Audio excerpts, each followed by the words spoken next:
Ada yang tanya bagaimana emas boleh bantu saya selesaikan hutang dengan lebih cepat.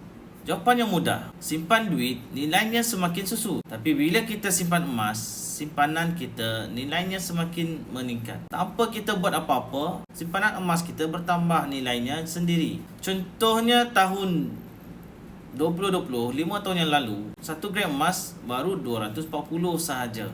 Dan tahun ini, harga emas dah meningkat 700 segram. Kalau kita dah mula simpan 45 gram, kita dah ada dalam 10,000 pada 5 tahun yang lepas. Hari ini 45 gram tu dah meningkat nilainya lebih 22,000. Bila simpanan emas kita meningkat, kita boleh selesaikan hutang yang ada. Kita boleh pajak untuk dapatkan tunai dekat arah no. Kemudian kita boleh tebus semula selepas itu. Ini adalah strategi yang saya gunakan untuk selesaikan hutang dengan lebih cepat. Kalau anda nak mula belajar simpan emas walaupun kecil serendah 100, teruskan follow saya.